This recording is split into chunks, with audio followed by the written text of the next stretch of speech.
Forget all this bullpoop you learn in pseudoscientific medieval documentation.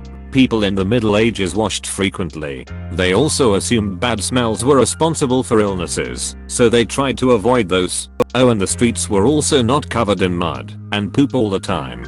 Heck, they collected waste and repurposed it as fertilizer. How do we know this? Farmers received written rights to collect the manure from cities/castles. Medieval times weren't that dirty and unhygienic how it's perceived nowadays. It was quite normal for every bigger village to have a public bathhouse. Sometimes it was even free to go there to bath for the common folk, and bathing was a well-liked group activity. Oftentimes bathhouses also were used as brothels. If you've ever had intercourse while camping, it was probably about like that, minus any deodorant. Some women don't sweat much and don't really smell even after a day or two without a shower or bathing. Some women do. Same with men. Some campsites have showers. Some just have rivers.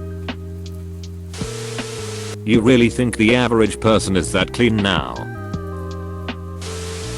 Medieval people bathed. Not as bad as people think. There's a common misconception that medieval people were just as filthy as possible at all times. But that wasn't true. Historical documents were basically misinterpreted as saying people didn't bathe more than a couple of times a year, when the truth is that they only took baths that often. Like, literally the act of sitting in a tub of hot water for a while. That was indeed rare, because it took a lot of work to heat that much water at once. However, people always like to be clean to some extent. For some, it was as simple as a horse bath with a wet rag. Others would take a dip in a lake/pond. Still others would shower under a waterfall. Had to have smelled like owl neck. Well, that sent me down a short path. Now I have to Google owl neck's pine musty odor. Of course someone actually wrote a blog about smelling woodpecker's head and owls. I'm convinced there's not much we can think up that someone hasn't done. How is this bull poop myth still so strong? You can literally Google this poop up and see that people has always cleaned themselves. It's worrying that I had to scroll so far down to see someone say this. The hair, the must, the smegma, biohazardous. Also lube. Friction is a bitch mayo. Still into it. I'm sure it was funky, but if it wasn't worth doing we wouldn't be here now, would we?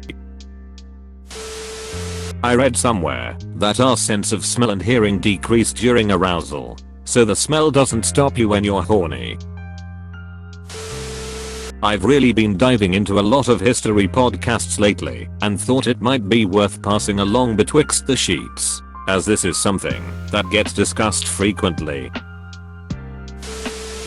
I'm guessing oral intercourse was less common back then. Also they drew up baths once in a while, I guess. More often than most people realize. They washed. People wanted to get away from you if you stank because they connected foul odors to illness. Blowjobs and cunnilingus weren't invented until we had running water. Bro, you actually watched the whole video. I'd give you a high five if I was a human. Make sure to click the like button and subscribe for more great content. See you next time.